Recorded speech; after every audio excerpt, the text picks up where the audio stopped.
Hello दोस्तों, study with अनु में मैं अनु आपका स्वागत करती हूँ। कैसे हैं आप सब? आई होप आप सब स्वस्थ होंगे और बहुत अच्छे से मस्त होंगे और पढ़ाई में व्यस्त होंगे। तो चलिए, आज हिस्ट्री की हम क्लास 2 करने वाले हैं। और ये जैसे कि आपको पता है, जो लोग नए हैं चैनल पे उनको थोड़ा सा बता देते हैं। ये आपकी हिस्ट्री की NCERT की क्लास है, ठीक है। आज पेन को चेंज कर लेते हैं थोड़ा सा। तो ये है आपकी हिस्ट्री की NCERT की क्लास, ठीक है। कौन सी? तो क्लास 12 है आप, जिसमें आप हिस्ट्री पढ़ रहे हैं। इसमें 3 बुक्स चलती हैं, 1, 2, 3, जिसमें हम पहली बुक को पढ़ रहे हैं। और पहली बुक का ये आपका सेकंड चैप्टर है। कल हमने हड़प्पा सभ्यता को पढ़ा था और वो आपका पहला चैप्टर था। तो इसमें 3 बुक्स चलती हैं और पहली बुक में आपके 4 चैप्टर हैं। तो एक दिन में मैं एक चैप्टर पूरा कंप्लीट कराती हूँ। चैप्टर बड़े हैं तो वीडियो भी थोड़ा सा बड़ा हो जाता है। आप चाहो तो 2x स्पीड बढ़ा के देख सकते हो। 2x स्पीड पे देखना है, जौन सी भी स्पीड पे देखना है उससे बढ़ा के आप देख सकते हैं। तो चलिए स्टार्ट करते हैं। और यहीं से ये 12th क्लास से ही हमारा हिस्ट्री इम्पॉर्टेंट है, तो इसलिए मैं हिस्ट्री में 12th क्लास करा रही हूँ NCERT में ये। और इसके साथ साथ पॉलिटिकल साइंस की आपकी 10th क्लास जो है वो कंप्लीट हो गई है। और अब हम उसमें 11th क्लास करेंगे। तो उसमें भी 2 बुक्स चलती हैं। तो पहली एक बुक कंप्लीट करेंगे, उसके बाद सेकंड बुक करेंगे। तो अभी फ़िलहाल हिस्ट्री चल रही है। हो सकता है एक दिन आपका ये हिस्ट्री का आए और एक दिन आपका पॉलिटी का आए। वैसे मैं कोशिश यही करूँगी कि एक साथ ही सारा चले।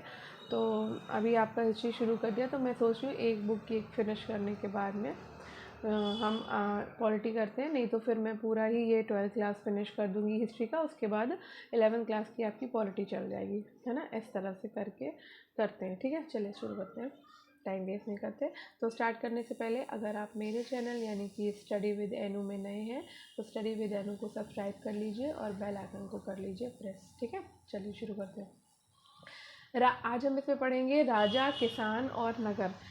आरंभिक राज्य और अर्थव्यवस्थाएं लगभग 600 ईसा पूर्व से लेकर 600 ईस्वी तक, ठीक है। हड़प्पा सभ्यता के बाद 1500 वर्षों के लंबे अंतराल में उपमहाद्वीप के विभिन्न भागों में कई प्रकार के विकास हुए। यही वो काल था जब सिंधु नदी और उसकी उपनदियों के किनारे रहने वाले लोगों के द्वारा ऋग्वेद का लेखन किया गया। उत्तर भारत, दक्कन पठार क्षेत्र और कर्नाटक जैसे उपमहाद्वीप के कई क्षेत्रों में कृषक बस्तियां अस्तित्व में आई। साथ ही दक्कन और दक्षिण भारत के क्षेत्रों में चरवाहा बस्तियों के प्रमाण भी मिलते हैं। ईसा पूर्व पहली सहस्त्राब्दी के दौरान मध्य और दक्षिण भारत में शवों के अंतिम संस्कार के नए तरीके भी सामने आए, जिनमें महापाषाण के नाम से ख्यात पत्थरों के बड़े बड़े ढांचे मिले। कई स्थानों पर पाया गया कि शवों के साथ विभिन्न प्रकार के लोहे से बने उपकरण और हथियारों को भी दफनाया गया था। ईसा पूर्व 6वीं शताब्दी से नए परिवर्तनों के प्रमाण मिलते हैं। शायद इनमें सबसे ज़्यादा मुखर आरंभिक राज्यों, साम्राज्यों और रजवाड़ों का विकास है। इन राजनीतिक प्रक्रियाओं के पीछे कुछ अन्य परिवर्तन थे। इनका पता कृषि उपज को संगठित करने के तरीके से चलता है। इसी के साथ साथ लगभग पूरे उपमहाद्वीप में नए नगरों का उदय हुआ। इतिहासकार इस प्रकार के विकास का आकलन करने के लिए अभिलेखों, ग्रंथों, सिक्कों तथा चित्रों जैसे विभिन्न प्रकार के स्रोतों का अध्ययन करते हैं।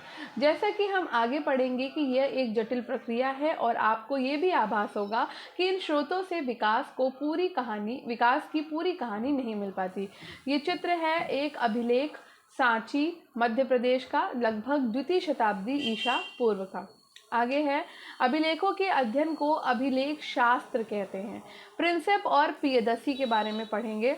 तो भारतीय अभिलेख विज्ञान में एक उल्लेखित प्रगति 1830 के दशक में हुई, जब ईस्ट इंडिया कंपनी के एक अधिकारी जेम्स प्रिंसेप ने ब्राह्मी और खरोष्ठी लिपियों का अर्थ निकाला। इन लिपियों का उपयोग सबसे आरंभिक अभिलेखों और सिक्कों में किया गया है। प्रिंसेप को पता चला कि अधिकांश अभिलेखों और सिक्कों पर प्रियदर्शी यानी मनोहर मुखाकृति वाले राजा का नाम लिखा है। कुछ अभिलेखों पर राजा का नाम अशोक भी लिखा है। बौद्ध ग्रंथों के अनुसार अशोक सर्वाधिक प्रसिद्ध शासकों में से एक था। इस शोध से आरंभिक भारत के राजनीतिक इतिहास के अध्ययन को नई दिशा मिली। क्योंकि भारत और यूरोपीय विद्वानों ने उपमहाद्वीप पर शासन करने वाले प्रमुख राजवंशों की वंशावलियों की पुनर्रचना के लिए विभिन्न भाषाओं में लिखे अभिलेखों और ग्रंथों का उपयोग किया। परिणाम स्वरूप 20वीं सदी के आरंभिक दशकों तक उपमहाद्वीप के राजनीतिक इतिहास का एक सामान्य चित्र तैयार हो गया। उसके बाद विद्वानों ने अपना ध्यान राजनीतिक इतिहास के संदर्भ की ओर लगाया और ये छानबीन करने की कोशिश की कि क्या राजनीतिक परिवर्तनों और आर्थिक तथा सामाजिक विकासों के बीच कोई संबंध था।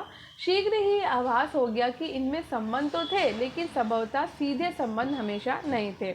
अब बात करते हैं प्रारंभिक राज्य की। प्रारंभिक राज्य यानी 16 महाजनपद। आरंभिक भारतीय इतिहास में 6ठी शताब्दी ईसा पूर्व को एक महत्वपूर्ण परिवर्तनकारी काल माना जाता है।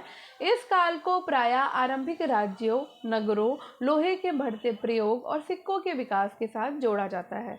इसी काल में बौद्ध और जैन सहित विभिन्न दार्शनिक विचारधाराओं का विकास हुआ। बौद्ध और जैन धर्म के आरंभिक ग्रंथों में महाजनपद नाम से 16 राज्यों का उल्लेख मिलता है।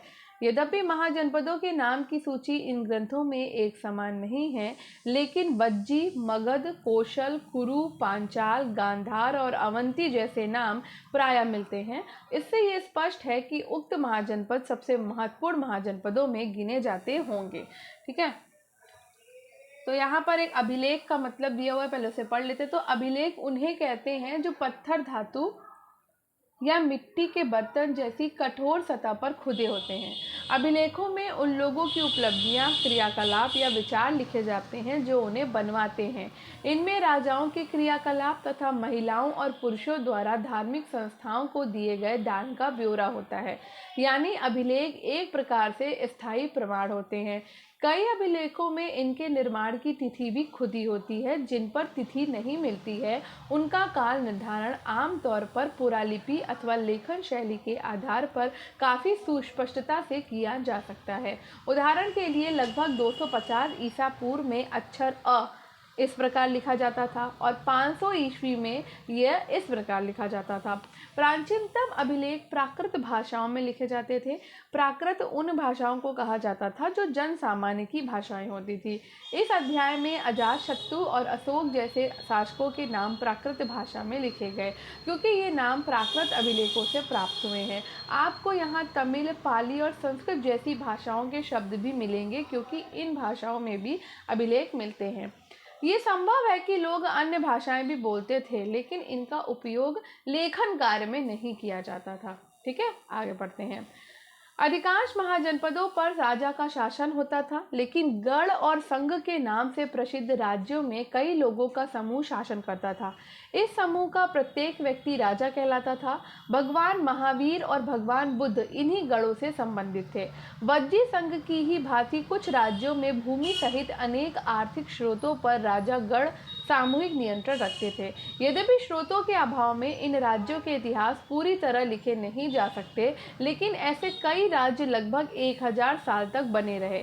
प्रत्येक महाजनपद की एक राजधानी होती थी, जिसे प्रायः किले से घेरा जाता था। किलेबंद राजधानियों के रखरखाव और प्रारंभिक सेनाओं, ये देखो मानचित्र है, प्रारंभिक सेनाओं और नौकरशाही के लिए भारी आर्थिक स्रोत की आवश्यकता होती थी। ठीक है, अब यहाँ पर ये मैप दिया हुआ है आरंभिक राज्य और उनकी राजधानियों का। तो कंबोज, पुष्कलावती, गांधार दिया हुआ देखो, तक्षशिला, इंद्रप्रस्थ, अहिछत्र, कुरु, पांचाल, मत्स्य, मथुरा, सूरसेन, अवंती, उज्जैनी, चेदी, वत्स, कौशाम्बी, काशी, वाराणसी, कौशल, श्रावस्ती, मल्ल, कुशीनगर, वज्जी, वैशाली, मगध, राजगीर, अंग, चंपा, वंग, ठीक है, अश्मग, इस तरह से दिया हुआ है। ओलिगार्की या समूह शासन उसे कहते हैं जिसे सत्ता पुरुषों के एक समूह के हाथ में होती है। और अपने पिछले वर्ष जिस रोमन गणराज्य के बारे में पढ़ा वो एक समूह शासन ही है, यद्यपि इसका नाम अलग है। ठीक है, आगे बढ़ते हैं। लगभग 6ठी शताब्दी ईसा पूर्व में संस्कृत में ब्राह्मणों ने धर्मशास्त्र नामक ग्रंथों की रचना शुरू की। इनमें शासक सहित अन्य के लिए नियमों का निर्धारण किया गया और ये अपेक्षा की जाती थी कि शासक क्षत्रिय वर्ण से ही होंगे। शासकों का काम किसानों, व्यापारियों और शिल्पकारियों से कर तथा भेंट वसूलना माना जाता था। क्या वनवासियों और चरवाहों से भी कर रूप में कुछ लिया जाता था? हमें इतने तो ज्ञात हैं कि संपत्ति जुटाने का एक वैध उपाय पड़ोसी राज्यों पर आक्रमण करके धन इकट्ठा करना भी माना जाता था। धीरे धीरे कुछ राज्यों ने अपनी स्थायी सेनाएं और नौकरशाही तंत्र तैयार कर लिए। बाकी राज्य अब भी सहायक सेना पर निर्भर थे, जिन्हें प्रायः कृषक वर्ग से नियुक्त किया जाता था। 16 महाजनपदों में प्रथम कौन है? मगध। 6ठी से 4ठी शताब्दी ईसा पूर्व में मगध, जो कि आधुनिक बिहार है, सबसे शक्तिशाली महाजनपद बन गया। आधुनिक इतिहासकार इसके कई कारण बताते हैं। एक ये कि मगध क्षेत्र में खेती की उपज खास तौर पर अच्छी होती थी। दूसरी कि लोहे की जो खदानें हैं, जो कि आधुनिक झारखंड में हैं, भी आसानी से उपलब्ध थी, जिससे उपकरण और हथियार बनाना सरल होता था।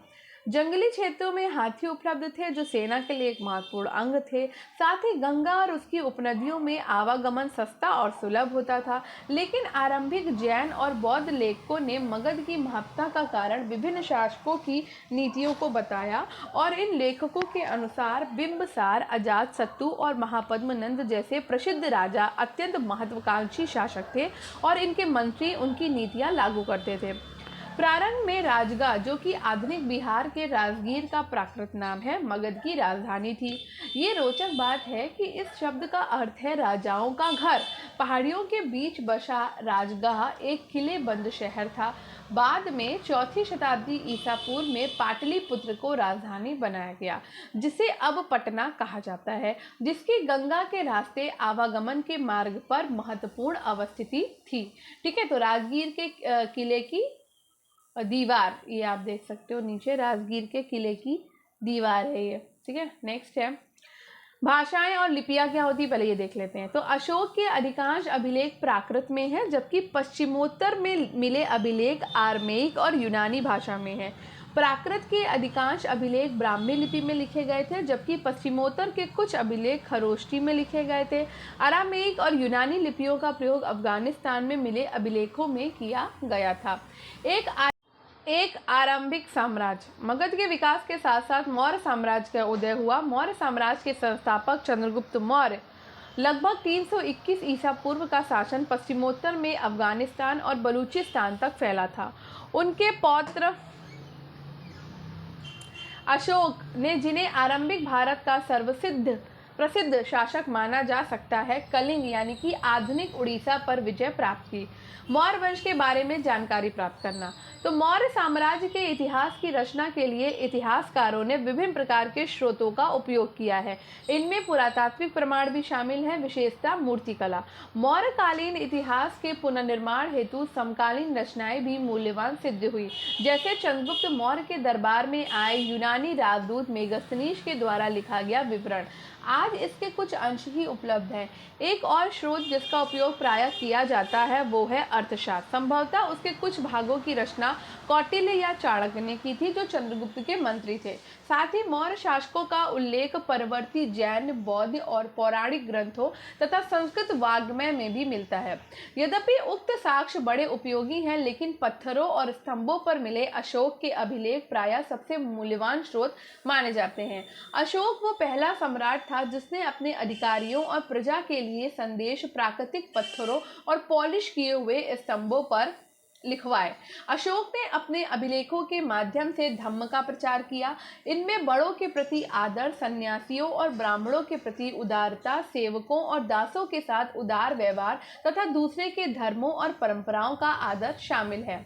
साम्राज्य का प्रशासन।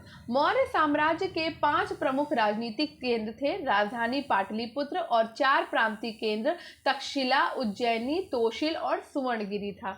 इन सबका उल्लेख अशोक के अभिलेखों में किया गया। यदि हम इन अभिलेखों का परीक्षण करें तो पता चलता है कि आधुनिक पाकिस्तान के पश्चिमोत्तर सीमांत प्रांत से लेकर आंध्र प्रदेश, उड़ीसा और उत्तराखंड तक हर स्थान पर एक जैसे संदेश उत्कीर्ण किए गए थे। क्या इतने विशाल साम्राज्य की प्रशासनिक व्यवस्था समान रही होगी? इतिहासकार अब इस निष्कर्ष पर पहुंचे हैं कि ऐसा संभव नहीं था। ये है सिंह शीर्ष है। तो ऐसा संभव नहीं था। साम्राज्य में अच्छा, अशोक के अभिलेखों का विवरण है।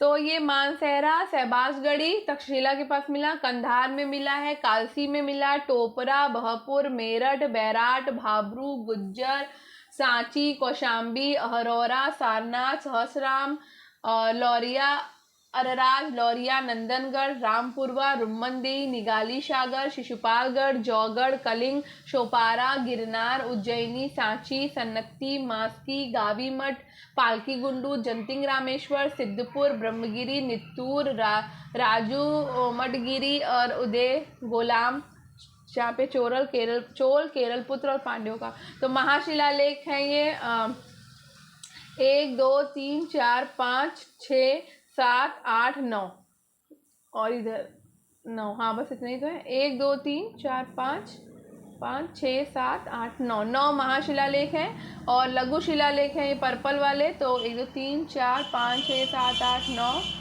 9 10 11 12 12 लघु शिलालेख हैं।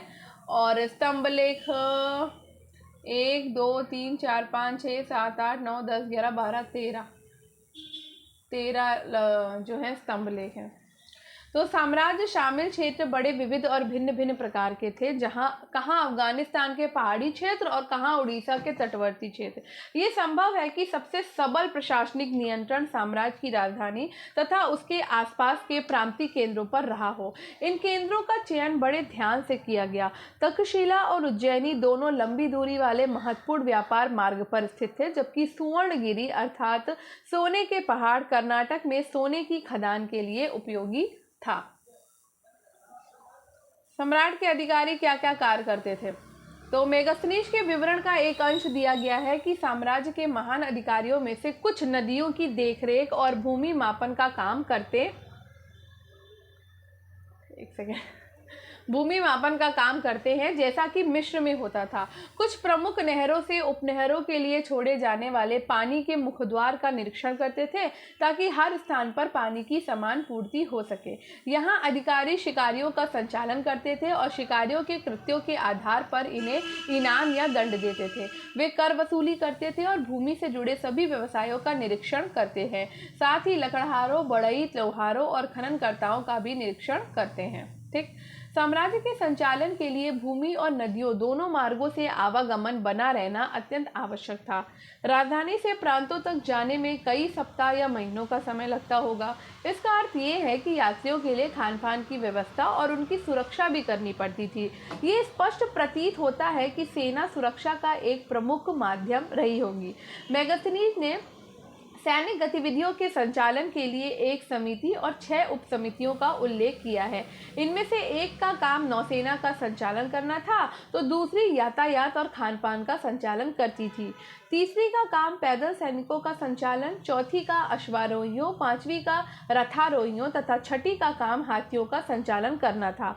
दूसरी उप समिति का दायित्व विभिन्न प्रकार का था। उपकरणों के ढोने के लिए बैलगाड़ियों की व्यवस्था, सैनिकों के लिए भोजन और जानवरों के लिए चारे की व्यवस्था करना तथा सैनिकों की देखभाल के लिए सेवकों और शिल्पकारों की नियुक्ति करना। अशोक ने अपने साम्राज्य को अखंड बनाए रखने का प्रयास किया। ऐसा उन्होंने धम्म के प्रचार के द्वारा भी किया। जैसा कि हमने अभी ऊपर पढ़ा, धम्म के सिद्धांत बहुत ही साधारण और सार्वभौमिक थे। अशोक के अनुसार धम्म के माध्यम से लोगों का जीवन इस संसार में और इसके बाद के संसार में अच्छा रहेगा। धम्म के प्रचार के लिए धम्म महामात्य नाम से विशेष अधिकारियों की नियुक्ति की गई।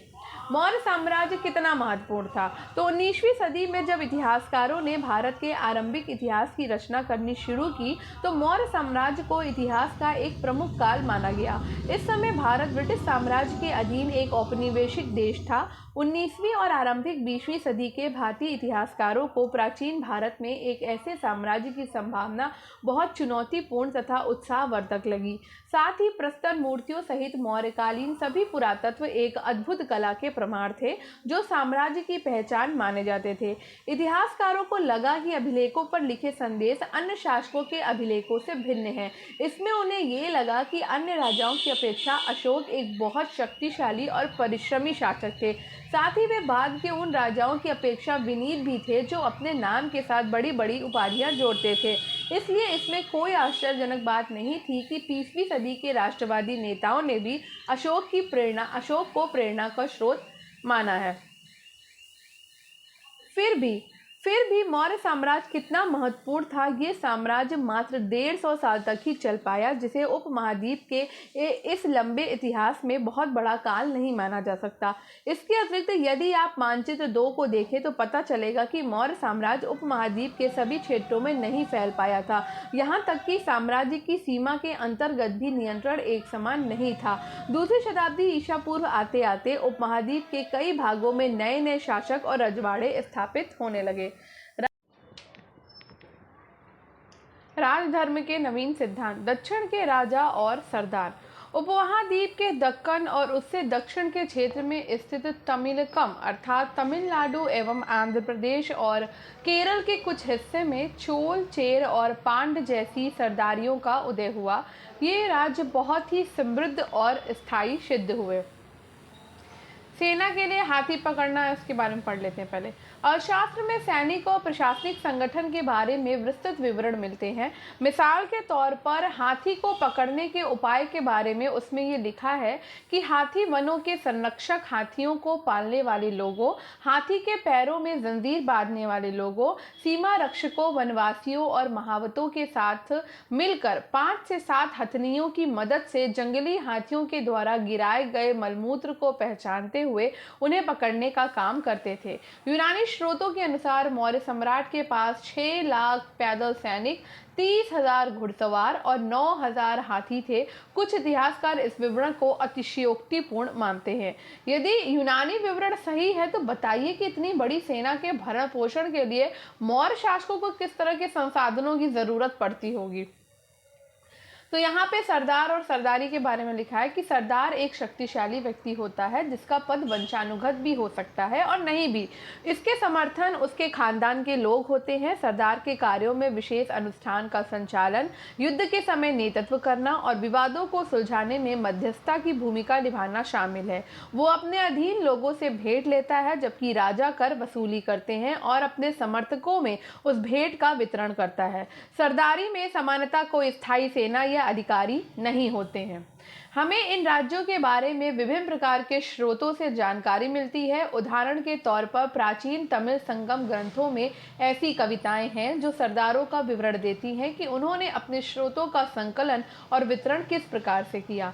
कई सरकार और राजा लंबी दूरी के व्यापार द्वारा राजस्व जुटाते थे। इनमें मध्य और पश्चिम भारत के क्षेत्रों पर शासन करने वाले सातवाहन लगभग 2वीं शताब्दी ईसा पूर्व से 2वीं शताब्दी ईस्वी तक और उपमहाद्वीप के पश्चिमोत्तर और पश्चिम में शासन करने वाले मध्य एशियाई मूल के शक शासक शामिल थे।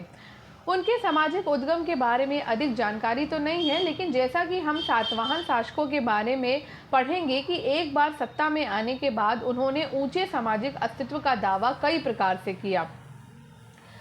दैविक राजा, उससे पहले पांड्य सरदार, सेना, गुत्तु वन की वन यात्रा पढ़ लेते हैं।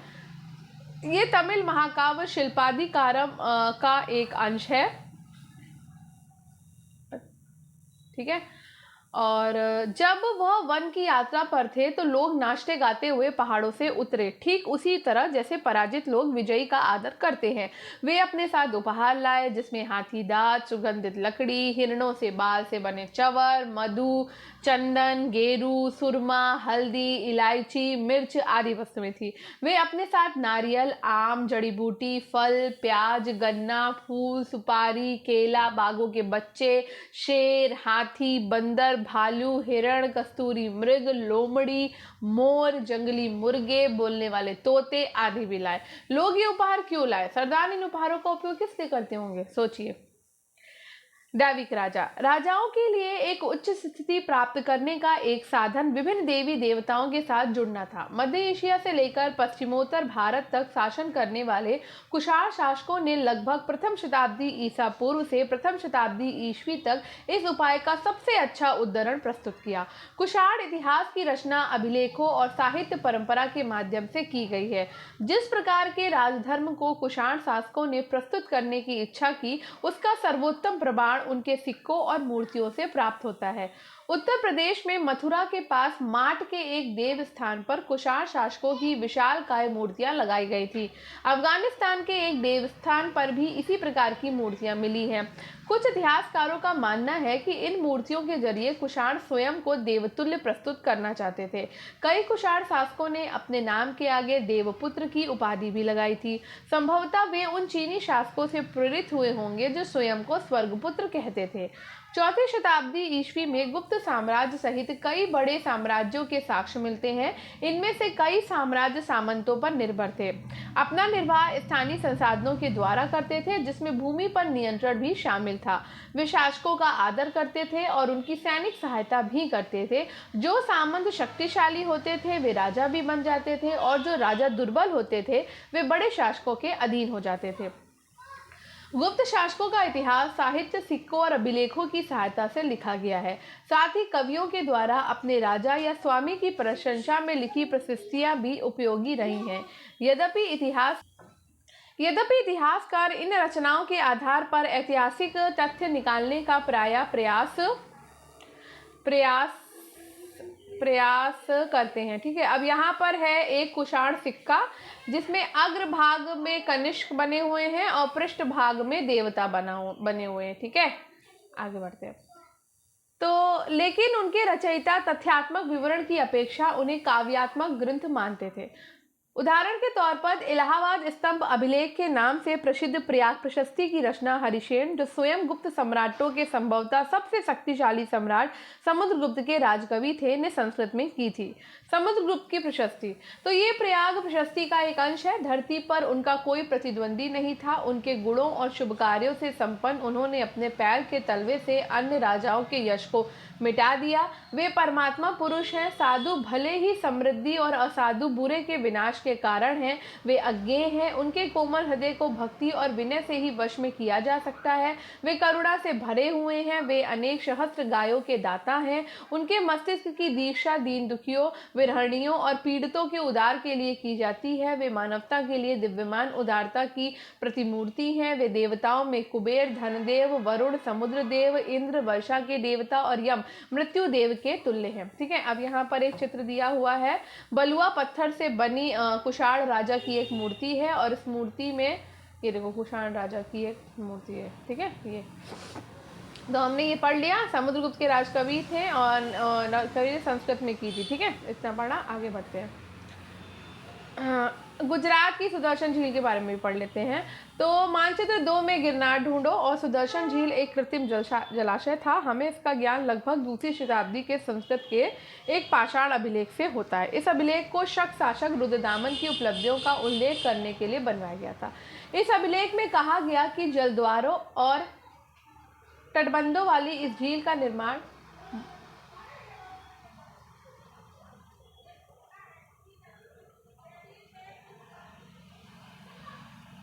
मौर्य काल में एक स्थानीय राज्यपाल के द्वारा किया गया था, लेकिन एक भीषण तूफान के कारण इसके तटबंध टूट गए और सारा पानी बह गया। बताया जाता है कि तत्कालीन शासक रुद्रदामन ने इस झील की मरम्मत अपने खर्चे से करवाई थी और इसके लिए अपनी प्रजा से कर भी नहीं लिया था। इसी पाषाण खंड पर एक और अभिलेख है लगभग 5वीं सदी, जिसमें कहा गया कि गुप्त वंश के एक शासक ने एक बार फिर इस झील की मरम्मत करवाई थी। तो बताओ वो गुप्त शासक कौन था? चलिए, बदलता हुआ देहात। तो जनता में राजा की छवि देख लेते हैं। राजाओं के बारे में प्रजा क्या सोचती थी? स्वाभाविक है कि अभिलेखों में सभी जवाब नहीं मिलते। वस्तुतः साधारण जनता द्वारा राजाओं के बारे में अपने विचारों और अनुभव के विवरण कम ही छोड़े गए हैं। फिर भी इतिहासकारों ने इसका निराकरण करने का प्रयास किया। उदाहरण के तौर पर जातक और पंचतंत्र जैसे ग्रंथों में वर्णित कथाओं की समीक्षा करके इतिहासकारों ने पता लगाया कि इनमें से अनेक कथाओं के स्रोत मौखिक किस्से कहानियां हैं, जिन्हें बाद में लिपिबद्ध किया गया होगा। जातक कथाएं पहली शताब्दी ईस्वी के मध्य में पाली भाषा में लिखी गई। गंध तिंदुन जातक नामक एक कहानी में बताया गया कि एक कुटिल राजा की प्रजा किस प्रकार से दुखी रहती है। इन लोगों में वृद्ध महिलाएं, पुरुष, किसान, पशुपालक, ग्रामीण, बालक और यहाँ तक कि जानवर भी शामिल हैं। जब राजा अपनी पहचान बदलकर प्रजा के बीच में ये पता लगाने गया कि लोग इसके बारे में क्या सोचते हैं, तो एक एक करके सबने अपने दुखों के लिए राजा को भला बुरा कहा। उनकी शिकायत थी कि रात में डकैत उन पर हमला करते हैं तो दिन में कर इकट्ठा करने वाले अधिकारी। ऐसी स्थिति में बचने के लिए लोग अपने अपने गांव छोड़कर जंगल में बस गए। जैसा कि इस कथा से पता चलता है कि राजा और प्रजा, विशेषकर ग्रामीण प्रजा के बीच संबंध तनावपूर्ण रहते थे, क्योंकि शासक अपने राजकोष को भरने के लिए बड़े बड़े कर की मांग करते थे, जिससे किसान खासतौर पर त्रस्त रहते थे। इस जातक कथा से पता चलता है कि इस संकट से बचने का एक उपाय जंगल की ओर भाग जाना होता था।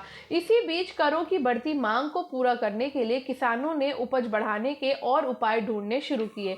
उपज बढ़ाने के तरीके। उपज बढ़ाने का एक तरीका हल का प्रचलन था, जो 6ठी शताब्दी ईस्वी से ही गंगा और कावेरी की घाटियों के उवर कछारी क्षेत्र में फैल गया था। जिन क्षेत्रों में भारी वर्षा होती थी, वहां लोहे के फाल वाले हलों के माध्यम से उवर भूमि की जुताई की जाने लगी। इसके अलावा गंगा की घाटी में धान की रुपाई की वजह से उपज में भारी वृद्धि होने लगी। हालांकि किसानों को इसके लिए कमरतोड़ मेहनत करनी पड़ती थी। यद्यपि लोहे के फाल वाले हल की वजह से फसलों की उपज बढ़ने लगी, लेकिन ऐसे हलों का उपयोग उपमहाद्वीप के कुछ ही हिस्से में सीमित था। पंजाब और राजस्थान जैसी अर्धशुष्क जमीन वाले क्षेत्रों में लोहे के फाल वाले हल का प्रयोग 20वीं सदी में शुरू हुआ, जो किसान उपमहाद्वीप के पूर्वोत्तर और मध्य पर्वतीय क्षेत्रों में रहते थे। उन्होंने खेती के लिए कुदाल का उपयोग किया, जो ऐसे इलाके के लिए कहीं अधिक उपयोगी था। उपज बढ़ाने का एक और तरीका कुओं, तालाबों और कहीं कहीं नहरों के माध्यम से सिंचाई करना था। व्यक्तिगत लोगों और कृषक समुदायों ने मिलकर सिंचाई के साधन निर्मित किए। व्यक्तिगत तौर पर तालाबों, कुओं और नहरों जैसे सिंचाई साधन निर्मित करने वाले लोग प्रायः राजा या प्रभावशाली लोग थे, जिन्होंने अपने इन कामों का उल्लेख अभिलेखों में भी करवाया है। ठीक है, अब यहाँ पे देख लेते हैं क्या है हमें पढ़ना है। तो हमने ये सुदर्शन झील, गुजरात की सुदर्शन झील पढ़ ली। अब यहाँ लिखा है कि धान की रुपाई उन क्षेत्रों में की जाती है जहाँ पानी बहुतायत मात्रा में होता है। इससे पहले धान के बीज अंकुरित करके पानी से भरे खेतों में पौधों की रुपाई की जाती है। चूंकि ज्यादा मात्रा में पौध बच जाती है, अतः इसमें धान की उपज बढ़ जाती है। ठीक है, इसके साथ साथ यहाँ सीमाओं का महत्व दिया है। तो मनुस्मृति आरंभिक भारत का सबसे प्रसिद्ध विधि ग्रंथ है। इसे संस्कृत भाषा में 2री शताब्दी ईसा पूर्व और 2री शताब्दी ईस्वी के बीच लिखा गया था। इस ग्रंथ में राजा को एक सलाह दी गई, चूंकि सीमाओं की अनभिज्ञता के कारण विश्व में बार बार विवाद पैदा होते थे, इसलिए उसे सीमाओं की पहचान के लिए गुप्त निशान जमीन में गाड़ कर रखने चाहिए, जैसे कि पत्थर, हड्डियां, गाय के बाल, भूसी, राख, कपटे, गाय के सूखे गोबर, ईंट, कोयला, कंकड़ और रेत। उसे सीमाओं पर इसी प्रकार के और तत्व भूमि में छुपाकर गाड़ने चाहिए, जो समय के साथ नष्ट ना हो। ठीक है, अब बात करते हैं ग्रामीण समाज में विभिन्नताओं की। यद्यपि खेती की इन नई तकनीकों में उपज तो बढ़ी, लेकिन इसके लाभ समान नहीं थे। इस बात के प्रमाण मिलते हैं कि खेती से जुड़े लोगों में उत्तरोत्तर भेद बढ़ता जा रहा था। कहानियों में, विशेषकर बौद्ध ग्रंथों में, भूमिहीन खेतीहर श्रमिकों, छोटे किसानों और बड़े बड़े जमींदारों का उल्लेख मिलता है। पाली भाषा में गृहपति का प्रयोग छोटे किसानों और जमींदारों के लिए किया जाता था। बड़े बड़े जमींदार और ग्राम प्रधान शक्तिशाली माने जाते थे, जो प्रायः किसानों पर नियंत्रण रखते थे।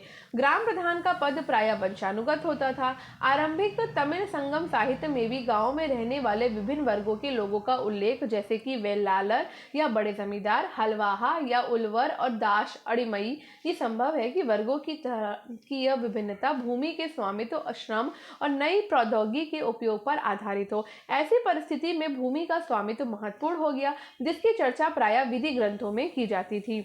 अब बात करते हैं गृहपति की। तो गृहपति जो है वो घर का मुखिया होता था और घर में रहने वाली महिलाओं, बच्चों, नौकरों और दासों पर नियंत्रण करता था। घर में जुड़े भूमि, जानवर या अन्य सभी वस्तुओं का वो मालिक होता था। कभी कभी इस शब्द का प्रयोग नगरों में रहने वाले संभ्रांत व्यक्तियों और व्यापारियों के लिए भी होता था। ठीक है, आगे बढ़ते हैं। अब यहाँ पहले एक छोटे गांव का जीवन देख लेते हैं। तो हर्षचरित संस्कृत में लिखी गई कन्नौज के शासक हर्षवर्धन की जीवनी है। इसके लेखक बाणभट्ट हैं। लगभग 7वीं शताब्दी ईस्वी में हर्षवर्धन के राजकवि थे और ये उस ग्रंथ का एक अंश है जिसमें विंध्य क्षेत्र के जंगल के किनारे की एक बस्ती के जीवन का एक अति विरल चित्रण किया गया है। बस्ती के किनारे का अधिकांश क्षेत्र जंगल है और यहाँ धान की उपज वाली खलिहान और उपजाऊ भूमि के हिस्सों को छोटे किसानों ने आपस में बांट लिया। यहाँ के अधिकांश लोग कुदाल का प्रयोग करते हैं क्योंकि घास में भरी भूमि में हल चलाना मुश्किल है। बहुत कम हिस्से साफ हैं, जो है भी उसकी काली मिट्टी काले लोहे जैसी सख्त है। यहाँ लोग पेड़ की छाल के घट्टर लेकर चलते हैं। फूलों से भरे अनगिनत बोरे, अलसी और सन भरी मात्रा में शहद, मोरपंख, मोम, लकड़ी और घास के बोझ लेकर आते जाते रहते हैं। ग्रामीण महिलाएं रास्ते में बसे गांवों में जाकर बेचने को तत्पर रहती हैं। उनके सिरों पर जंगल से एकत्र किए गए फलों की टोकरियां थीं। अब भूमि दान और नए संभ्रांत ग्रामीण को पढ़ते हैं। तो ईस्वी की आरंभिक शताब्दियों से ही भूमि दान के प्रमाण मिलते हैं। इनमें से कई का उल्लेख अभिलेखों में मिलता है। इनमें से कुछ अभिलेख पत्थरों पर लिखे गए थे, लेकिन अधिकांश ताम पत्रों पर खुदे होते थे, जिन्हें संभवतः उन लोगों को प्रमाण रूप से दिया जाता था जो भूमि दान लेते थे। भूमि दान के जो प्रमाण मिले हैं वे साधारण तौर पर धार्मिक संस्थाओं या ब्राह्मणों को दिए गए थे। अधिकांश अभिलेख संस्कृत में थे। विशेषकर 7वीं शताब्दी के बाद के अभिलेखों के कुछ अंश संस्कृत में हैं और कुछ तमिल और तेलुगु जैसी स्थानीय भाषाओं में हैं। आइए एक ऐसे अभिलेख पर ध्यान से विचार करें। प्रभावती गुप्त आरंभिक भारत के एक सबसे महत्वपूर्ण शासक चंद्रगुप्त द्वितीय, जो कि लगभग 375 से 415 तक की पुत्री थी, चंद्रगुप्त द्वितीय की पुत्री थी, जिसका विवाह दक्कन पठार के वाकाटक परिवार में हुआ था, जो एक महत्वपूर्ण शासक वंश था। संस्कृत धर्मशास्त्रों के अनुसार महिलाओं की भूमि जैसी संपत्ति पर स्वतंत्र अधिकार नहीं था, लेकिन एक अभिलेख से पता चलता है कि प्रभावती भूमि की स्वामी थी और उसने दान भी किया था। इसका एक कारण ये हो सकता है क्योंकि वो एक रानी आरंभिक भारतीय इतिहास की ज्ञात कुछ रानियों में से एक थी और इसलिए उनका ये उदाहरण एक विरला ही रहा हो। ये भी संभव है कि धर्मशास्त्रों को हर स्थान पर समान रूप से लागू नहीं किया जाता हो। अभिलेख से हमें ग्रामीण राजा का भी पता चलता है। इनमें ब्राह्मण, किसान तथा अन्य प्रकार के वर्ग शामिल थे, जो शासकों या उनके प्रतिनिधियों को कई प्रकार की वस्तुएं प्रदान करते थे। अभिलेख के अनुसार इन लोगों को गांव के नए प्रधान की आज्ञाओं का पालन करना पड़ता था और संभवतः अपने भुगतान उसे ही देने पड़ते थे। इस प्रकार भूमिदान अभिलेख देश के कई हिस्सों से प्राप्त हुए हैं। क्षेत्रों में दान में दी गई भूमि की माप में अंतर है। कहीं कहीं छोटे छोटे टुकड़े तो कहीं कहीं बड़े बड़े क्षेत्र दान में दिए गए हैं। साथ ही भूमि दान में दान प्राप्त करने वाले लोगों के अधिकारों में भी क्षेत्रीय परिवर्तन मिलते हैं। इतिहासकारों में भूमि दान का प्रभाव एक गर्म वाद विवाद का विषय बना हुआ है।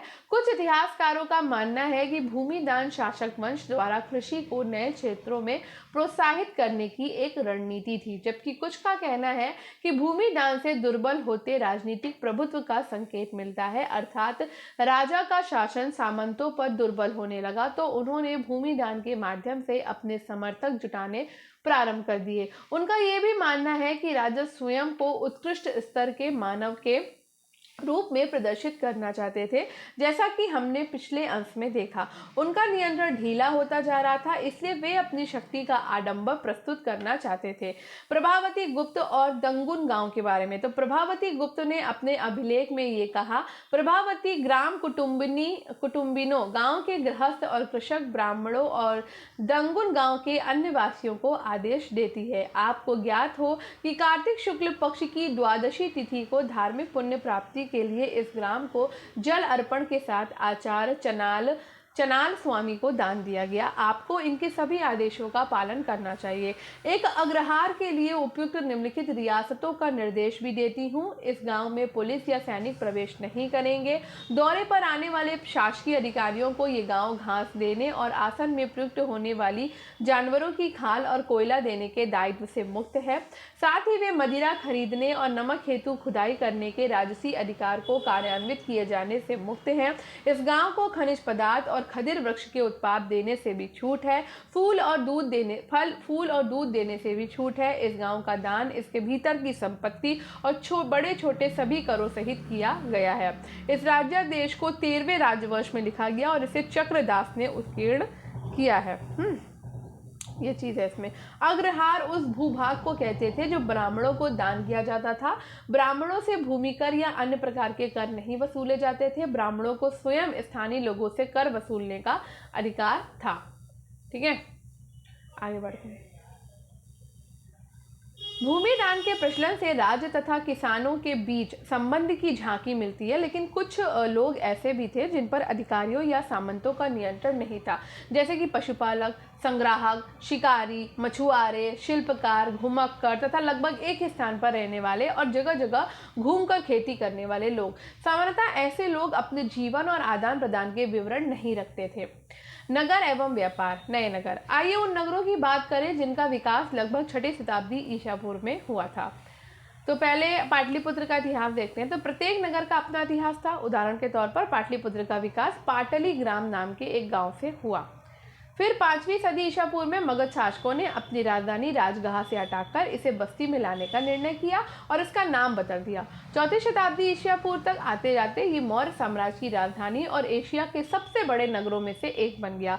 बाद में इसका महत्व कम हो गया और जब चीनी यात्री ष्वेन त्सांग 7वीं सदी ईस्वी में यहाँ आया तो उसे ये नगर खंडहर में बदला मिला और उस समय यहाँ की जनसंख्या भी कम थी। उपमहाद्वीप के विभिन्न क्षेत्रों में हुआ, जैसा कि हमने पढ़ा कि इनमें से अधिकांश नगर महाजनपदों की राजधानियां थी। प्रायः सभी नगर संचार मार्गों के किनारे बसे थे। पाटलिपुत्र जैसे कुछ नगर नदी मार्ग के किनारे बसे थे। उज्जैनी जैसे अन्य नगर भूतल मार्गों के किनारे थे। इसके अलावा पुहार जैसे नगर समुद्र तट पर थे, यहाँ से समुद्री मार्ग प्रारंभ हुए। मथुरा जैसे अनेक शहर व्यावसायिक, सांस्कृतिक और राजनीतिक गतिविधियों के जीवंत केंद्र थे। अब बात करते हैं नगरीय जनसंख्या की। तो संभ्रांत वर्ग और शिल्पकार। हमने पढ़ा कि शासक वर्ग और राजा किले बंद नगरों में रहते थे। यद्यपि इनमें से अधिकांश स्थलों पर व्यापक रूप से खुदाई करना संभव नहीं है, क्योंकि आज भी इन क्षेत्रों में लोग रहते हैं। हड़प्पा शहरों से भिन्न, लेकिन फिर भी यहाँ से विभिन्न प्रकार के पुरावशेष प्राप्त हुए। इनमें उत्कृष्ट श्रेणी के मिट्टी के कटोरे और थालियां मिली हैं जिन पर चमकदार कलई चढ़ी है। उन्हें उत्तरी कृष्ण मार्जित पात्र कहा जाता है। संभवतः इनका उपयोग अमीर लोग किया करते होंगे। साथ ही सोने, चांदी, कांच से तांबे, हाथी दांत, शीशे जैसे तरह तरह के पदार्थों के बने गहने, उपकरण, हथियार, बर्तन, सीप और पक्की मिट्टी मिली है। 2वीं शताब्दी ईसा पूर्व आते आते हम कई नगरों में छोटे दान तक अभिलेख प्राप्त होते हैं। इनमें दाता के नाम के साथ साथ प्रायः उसके व्यवसाय का भी उल्लेख होता है। इनमें नगरों में रहने वाले धोबी,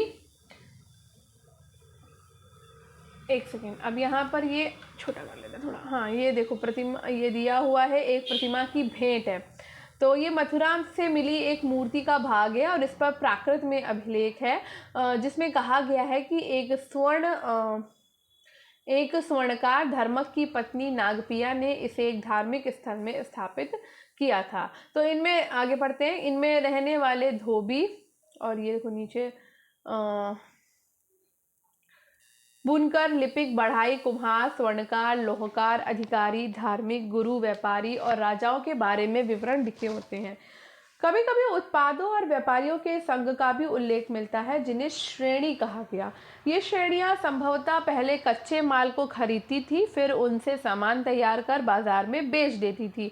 ये संभव है कि शिल्पकारों ने नगर में रहने वाले संभ्रांत लोगों की बढ़ती मांग को पूरा करने के लिए कई प्रकार के लौह उपकरणों का प्रयोग किया हो। उपमहाद्वीप और उसके बाहर का व्यापार। 6ठी शताब्दी ईसा पूर्व से ही उपमहाद्वीप में नदी मार्गों और भूमार्गों का मानव जाल बिछ गया था और कई दिशाओं में फैल गया था। मध्य एशिया और उससे भी आगे तक भूमार्ग थे। समुद्र तट पर बने कई बंदरगाहों से जलमार्ग अरब सागर से होते हुए उत्तर अफ्रीका, पश्चिम एशिया तक फैल गया और बंगाल की खाड़ी से यह मार्ग चीन और दक्षिण पूर्व एशिया तक फैल गया था।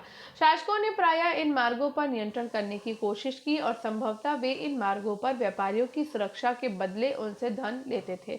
इन मार्गों पर चलने वाले व्यापारियों में पैदल फेरी लगाने वाले व्यापारी तथा बैलगाड़ी और घोड़े, खच्चरों जैसे जानवरों के दल के साथ चलने वाले व्यापारी होते थे। साथ ही समुद्री मार्ग से भी लोग यात्रा करते थे, जो खतरनाक तो थी लेकिन बहुत लाभदायक भी होती थी। तमिल भाषा में मस्तथुवन और प्राकृत में सत्थवा और सेट्टी के नाम से प्रसिद्ध सफल व्यापारी बड़े धनी हो जाते थे। नमक, अनाज, कपड़ा, धातु और उनसे निर्मित उत्पाद, पत्थर, लकड़ी, जड़ी बूटी जैसे अनेक प्रकार के सामान एक स्थान से दूसरे स्थान तक पहुंचाए जाते थे। रोमन साम्राज्य में काली मिर्च जैसे मसालों और कपड़ों और जड़ी बूटियों की भारी मांग थी। उन सभी वस्तुओं को अरब सागर के रास्ते भूमध्य क्षेत्र तक पहुंचाया जाता था। ये मालाबार तट है आधुनिक केरल का। ये एक कानूनी यूनानी समुद्र यात्री द्वारा रचित पेरिपल्स ऑफ एरेथियन सी का एक अंश है। तो भारी मात्रा में काली मिर्च और दालचीनी खरीदने के लिए बाजार वाले नगरों में वे विदेशी व्यापारी जहाज भेजते हैं। एक तो यहाँ भारी मात्रा में सिक्कों, पुखराज, सुरमा, मूंगे, कच्चे शीशे, तांबे, टिन और शीशे का आयात किया जाता है। इन बाजारों के आसपास भारी मात्रा में उत्पन्न काली मिर्च का निर्यात किया जाता है। इसके अलावा उच्च कोटि के मोतियों, हाथी दांत, रेशमी वस्त्र, विभिन्न प्रकार के पारदर्शी पत्थरों, हीरो और काले नग और कछुए की खोपड़ी का भारी मात्रा में आयात होता है। तमिलनाडु के कोडुमनाल में बहुमूल्य और कम मूल्यवान पत्थरों से बनाए जाने वाले मूंगों के उद्योग के पुरातात्विक साक्ष्य मिले। ये संभव है कि पेरिपल्स में वर्णित पत्थरों को इन्हीं तटवर्ती बंदरगाहों तक स्थानीय व्यापारी लाए होंगे। ठीक है, अब बात करते हैं सिक्के और राजा की। व्यापार के लिए सिक्के के प्रचलन से विनिमय कुछ हद तक आसान हो गया था। चांदी और तांबे के आहत सिक्के 6ठी शताब्दी ईसा पूर्व में सबसे पहले ढाले गए और प्रयोग में आए। पूरे उपमहाद्वीप में खुदाई के दौरान इस प्रकार के सिक्के मिले। मुद्रा शास्त्रियों ने इनका और अन्य सिक्कों का अध्ययन करके उनके वाणिज्यिक प्रयोग के संभावित क्षेत्रों का पता लगाया। आहत सिक्के पर बने प्रतीकों को उन विशेष मौर्य वंश जैसे राजवंशों के प्रतीकों से मिलाकर पहचान बनाने की कोशिश की गई तो पता चला कि इन सिक्कों को राजाओं ने जारी किया था। ये भी संभव है कि व्यापारियों, धनपतियों और नागरिकों ने इस प्रकार के कुछ सिक्के जारी किए हों। शासकों की प्रतिमा और नाम के साथ सबसे पहले सिक्के हिंद यूनानी शासकों ने जारी किए थे, जिन्होंने 2वीं शताब्दी ईसा पूर्व में उपमहाद्वीप के उत्तर पश्चिमी क्षेत्र पर नियंत्रण स्थापित किया था। हालांकि सोने के सिक्के बड़े पैमाने पर प्रथम शताब्दी ईस्वी में कुषाण राजाओं ने जारी किए थे। इनके आकार और वजन तत्कालीन रोमन सम्राटों तथा ईरान के पार्थियन शासकों के द्वारा जारी सिक्कों के बिल्कुल समान थे। उत्तर और मध्य भारत के कई पुरास्थलों पर ऐसे सिक्के मिले हैं। सोने के सिक्कों के व्यापक प्रयोग से संकेत मिलता है कि बहुमूल्य वस्तुओं और भारी मात्रा में वस्तुओं का विनिमय किया जाता था। इसके अलावा दक्षिण भारत के अनेक पुरास्थलों से बड़ी संख्या में रोमन सिक्के मिले, जिनसे यह स्पष्ट है कि व्यापारिक तंत्र राजनीतिक सीमाओं से बंधा था। ठीक है, तो पेरिपल्स क्या है? पेरिपल्स यूनानी भाषा का शब्द है जिसका अर्थ समुद्री यात्रा और एरेथियन यूनानी भाषा में लाल सागर को कहते हैं। ठीक है, क्योंकि दक्षिण भारत रोमन साम्राज्य के अंतर्गत न होते हुए भी व्यापारिक दृष्टि से रोमन साम्राज्य से संबंधित था। पंजाब और हरियाणा जैसे क्षेत्रों के योद्धे प्रथम शताब्दी ईस्वी कबायली गणराज्यों ने भी सिक्के जारी किए थे। पुराविदों को योद्धे शासकों द्वारा जारी तांबे के सिक्के हजारों की संख्या में मिले, जिनसे योद्धियों को की व्यापार में रुचि और सहभागिता परिलक्षित होती है। सोने के सबसे भव्य सिक्कों में से कुछ गुप्त शासकों ने जारी किए। इनके आरंभिक सिक्कों में प्रयुक्त सोना अति उत्तम था। इन सिक्कों के माध्यम से दूर देशों से व्यापार विनिमय करने में आसानी होती थी, जिससे शासकों को भी लाभ होता था। 6ठी शताब्दी ईस्वी में सोने के सिक्के मिलने कम हो गए। क्या इससे ये संकेत मिलता है कि उस काल में कुछ आर्थिक संकट पैदा हो गया था? इतिहासकारों में इसे लेकर मतभेद है। कुछ का कहना है कि रोमन साम्राज्य के पतन के बाद दूरवर्ती व्यापार में कमी आई, जिससे उन राज्यों, समुदायों और क्षेत्रों की संपन्नता पर असर पड़ा जिन्हें दूरवर्ती व्यापार से लाभ मिलता था। अन्य का कहना है कि इस काल में नए नगरों और व्यापार के नवीन तंत्रों का उदय होने लगा था। उनका ये भी कहना है कि यद्यपि इस काल के सोने के सिक्कों का मिलना तो कम हो गया, लेकिन अभिलेखों और ग्रंथों में सिक्के का उल्लेख होता रहा है। क्या इसका अर्थ ये भी हो सकता है कि सिक्के इसलिए कम मिलते हैं? ये कहाँ से मिला? किसने दिया? क्योंकि वे प्रश्न किसने दिया आपको? खुद ही हमने लिया। आपकी चप्पल कहाँ है? चप्पल नीचे है। आप नीचे थे कि ऊपर? नीचे थे। क्योंकि उनका किसी ने संग्रह करके नहीं रखा है। ठीक है, मूल बातें। अभिलेखों का अर्थ कैसे निकाला जाता है? अभी तक हम अन्य बातों के अलावा अभिलेखों के अंशों के बारे में अध्ययन कर रहे थे। ठीक, लेकिन इतिहासकारों को ये कैसे ज्ञात होता है कि अभिलेखों पर क्या लिखा हुआ है? तो यहाँ पर मुद्रा शास्त्र सिक्कों का अध्ययन है और इसके साथ ही उन पर पाए जाने वाले चित्र, लिपि आदि, उनकी धाताओं का विश्लेषण और जिन संदर्भों में इन सिक्कों को पाया जाता है उनका अध्ययन भी मुद्रा शास्त्र के अंतर्गत आता है। ठीक है, अब यहाँ पर सिक्का है आहत। आहत शब्द से स्पष्ट होता है कि इन सिक्कों पर प्रतीकों को आहत करके उन्हें बनाया जाता था। ठीक है, यानी चोट करके। ये योद्धेय सिक्का है। ठीक है, नीचे ये एक गुप्त सिक्का दिया हुआ है। ठीक है, आगे बढ़ते हैं। ये है अशोक का एक अभिलेख। अब बात करते हैं ब्राह्मी लिपि के अध्ययन के बारे में। ठीक है, तो आधुनिक भारतीय भाषाओं में प्रयुक्त लगभग सभी लिपियों का मूल ब्राह्मी लिपि है। ब्राह्मी लिपि का प्रयोग अशोक के अभिलेखों में किया गया। 18वीं सदी से यूरोपीय विद्वानों ने भारतीय पंडितों की सहायता से आधुनिक बंगाली और देवनागरी लिपि में कई पांडुलिपियों का अध्ययन शुरू किया और उनके अक्षरों की प्राचीन अक्षरों के नमूनों से तुलना शुरू की। आरंभिक अभिलेखों का अध्ययन करने वाले विद्वानों ने कई बार ये अनुमान लगाया कि ये संस्कृत में लिखे हैं, जबकि प्राचीनतम अभिलेख वस्तुतः प्राकृत में थे। फिर कई दशकों के बाद अभिलेख वैज्ञानिकों के अथक परिश्रम के बाद जेम्स प्रिंसप ने अशोककालीन ब्राह्मी लिपि का 1838 में अर्थ निकाल दिया। खरोष्ठी लिपि को कैसे पढ़ा गया? तो पश्चिमोत्तर के अभिलेखों में प्रयुक्त खरोष्ठी लिपि के पढ़े जाने की कहानी अलग है। इस क्षेत्र में शासन करने वाले हिंद यूनानी राजाओं लगभग द्वितीय प्रथम शताब्दी ईसा पूर्व द्वारा बनवाए गए सिक्कों से जानकारी हासिल करने में आसानी हुई है। इन सिक्कों में राजाओं के नाम यूनानी और खरोष्ठी में लिखे गए। यूनानी भाषा पढ़ने वाले यूरोपीय विद्वानों ने अक्षरों का मेल किया। उदाहरण के तौर पर दोनों लिपियों में अपोलोडोटस का नाम लिखने में एक ही प्रतीक मान लीजिए अप्रयुक्त किया गया। चूंकि प्रिंसप ने खरोष्ठी में लिखे अभिलेखों की भाषा की पहचान प्राकृत के रूप में की थी, इसलिए लंबे अभिलेखों को पढ़ना सरल हो गया। अभिलेखों से प्राप्त ऐतिहासिक साक्ष्य। इतिहासकारों और अभिलेख शास्त्रियों के काम करने के तरीकों का पता लगाने के लिए आइए अशोक के 2 अभिलेखों को ध्यान से पढ़ें। ध्यान देने योग्य बात है कि अभिलेख में शासक अशोक का नाम नहीं लिखा है। इससे अशोक द्वारा अपनाई गई उपाधियों का प्रयोग किया गया, जैसे कि देवा नाम प्रिय अर्थात देवताओं का प्रिय और प्रियदर्शी यानी देखने में सुंदर। अशोक नाम अन्य अभिलेखों में मिलता है, जिससे उनकी उपाधियां भी लिखी हैं। इन अभिलेखों का परीक्षण करने के बाद अभिलेख शास्त्रियों ने पता लगाया कि उनके विषय, शैली, भाषा और पुरालिपि विज्ञान सब में समानता है। अतः वे इस निष्कर्ष पर पहुंचे कि इन अभिलेखों को एक ही शासक ने बनवाया था। आपने ये भी देखा होगा कि अशोक ने अपने अभिलेखों में कहा है कि उनसे पहले के शासकों ने रिपोर्ट एकत्र करने की व्यवस्था नहीं की थी। यदि अशोक से पहले के उपमहाद्वीप इतिहास पर विचार करें तो क्या आपको लगता है कि अशोक का ये व्यक्तित्व सही है? इतिहासकारों को बार बार अभिलेखों में लिखे कथनों का परीक्षण करना पड़ता है ताकि ये पता चल सके जो उनमें लिखा है वो सत्य है, संभव है या फिर अतिशयोक्तिपूर्ण है। क्या आपने ध्यान दिया कि कुछ शब्द ब्रैकेट में लिखे हैं? अभिलेख शास्त्री प्रायः वाक्यों के अर्थ स्पष्ट करने के लिए ऐसा करते हैं। एक बड़े ध्यान से करना पड़ता है जिससे कि लेख का मूल अर्थ बदल ना जाए।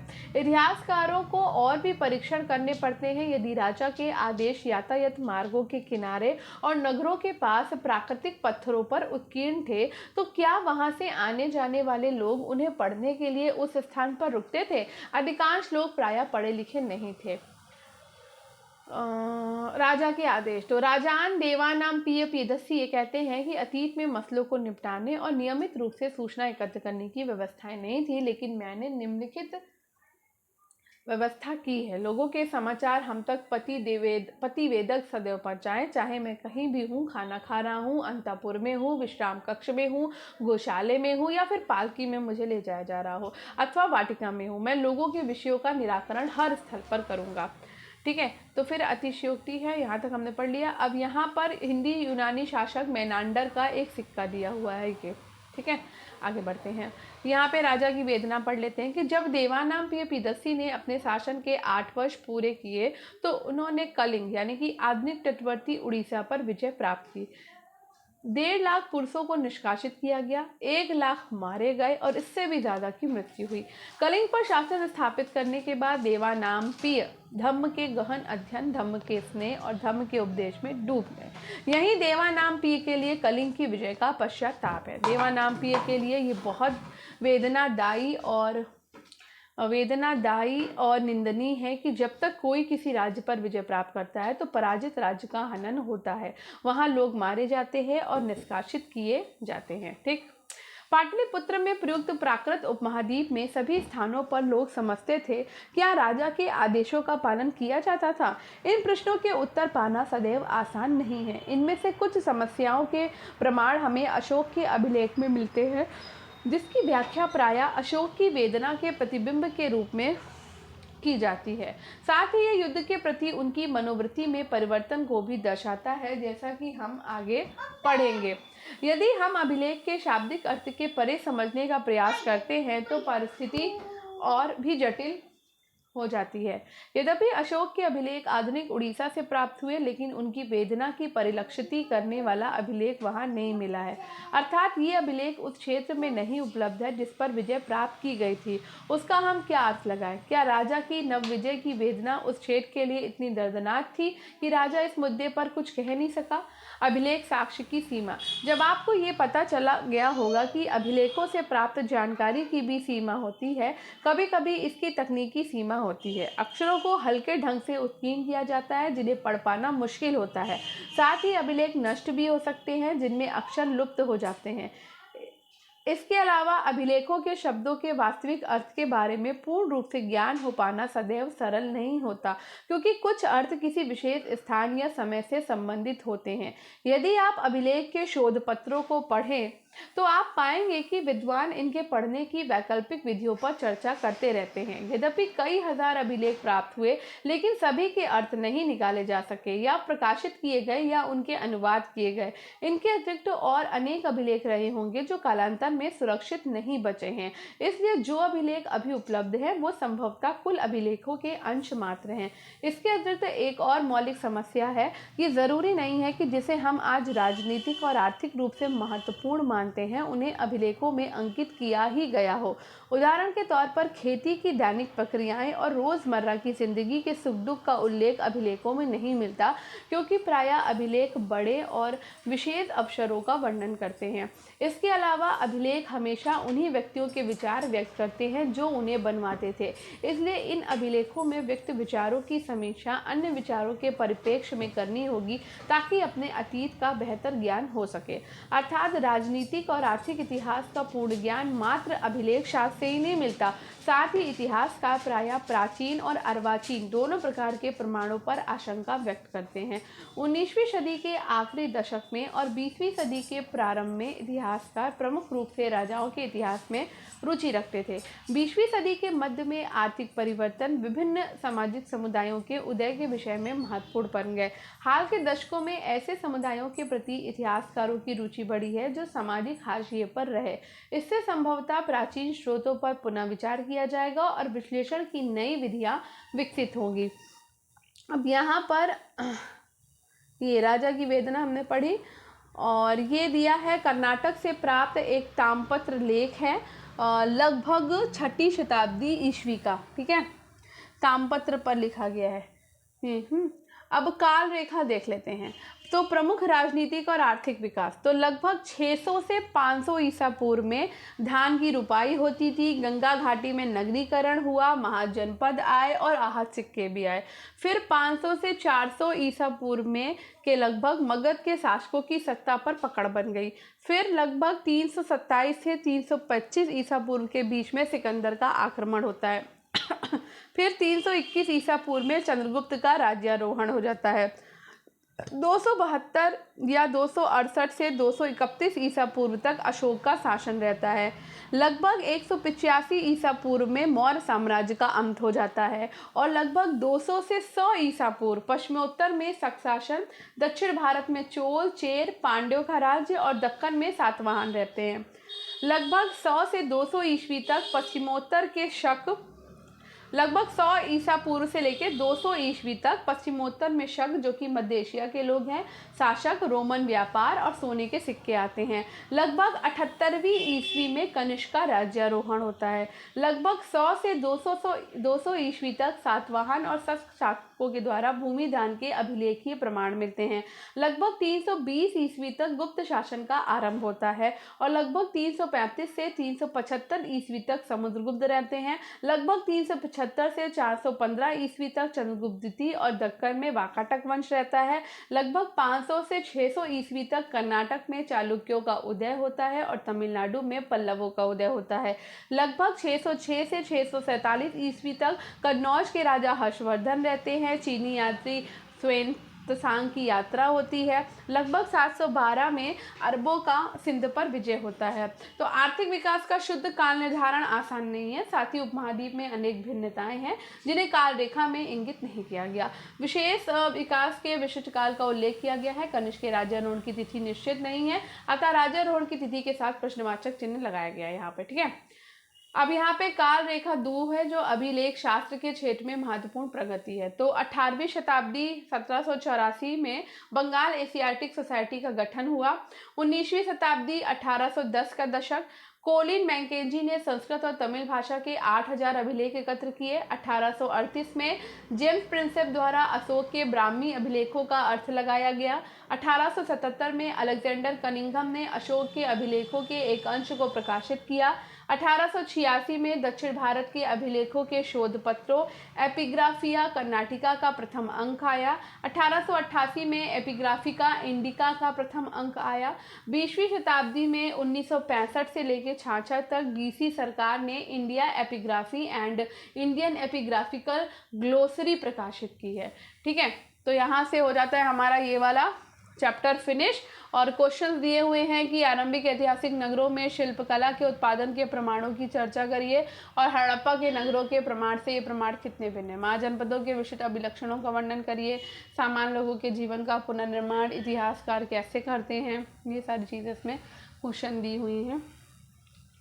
तो बढ़िया है, ये पूरा चैप्टर अच्छा था, काफ़ी कुछ हमें जानकारी मिली और आई होप आपको भी ये चैप्टर पसंद आया होगा। तो अगर आज का ये चैप्टर आपको अच्छा लगा हो तो भाई वीडियो को लाइक कर दीजिए और दूसरों के साथ शेयर कर लीजिए और स्टडी विद अनु के साथ कनेक्टेड रहिए। स्टडी विद अनु के साथ कनेक्टेड रहिए। स्टडी विद अनु को सब्सक्राइब कर लीजिए, बेल आइकन को प्रेस कर लीजिए, ठीक है, और शेयर करना बिल्कुल मत भूलिएगा। Thank you. अब हम मिलते हैं कल नेक्स्ट अपने पार्ट में। तो कल हम इसका तीसरा लंबा चैप्टर करेंगे और इसमें इस बुक में सिर्फ 4 चैप्टर हैं आपके, तो ये 4 चैप्टर में फिनिश हो जाएगी। उसके बाद हम सेकंड बुक को शुरू कर देंगे। इंपॉर्टेंट है तो जो लोग हिस्ट्री सब्जेक्ट हैं जिनका, उनके लिए बहुत इंपॉर्टेंट है। NCERT ज़रूर पढ़िए। काफ़ी कुछ मुझे भी क्लियर हो रहा है पढ़ने से, तो मैं भी आपके साथ ही पढ़ती हूँ। जैसा कि मैंने आपको बताया, जो सोर्स मैं प्रोवाइड करा पाती हूँ वो मैं आपको कराती हूँ। ठीक है, तो ये कंप्लीट हो गया है। अब मिलते हैं कल। धन्यवाद। और इसके साथ एक जानकारी और देनी है, ये कि ये आपका 12 बजे आता है NCERT, है ना, दोपहर को 12 बजे आती है, 12 PM पे। और एक वीडियो आपका आता है 6 PM पे, जहाँ पर आप टेस्ट सीरीज़ लगा सकते हैं। यानी कि मैं प्रैक्टिस सेट करा रही हूँ, जिसमें मैं प्रीवियस के ईयर के TGT PGT के पेपर्स करा रही हूँ, जिसमें मैंने 2021 का पेपर करवा दिया है और 2000 जो आपका 19 में पेपर हुआ था वो भी करा दिया है मैंने। तो अब हम आज तीसरा पेपर करने वाले हैं इसका। तो उसमें आपके 17 सेट हैं, तो वो पूरे 17 सेट आपको मिलेंगे। तो आप वहाँ से प्रैक्टिस सेट भी कर सकते हैं। यहाँ से NCERT पढ़ो और वहाँ से प्रैक्टिस करो। क्वेश्चन आप पढ़ोगे, बहुत से क्वेश्चन मिल रहे हैं NCERT से, तो करिएगा।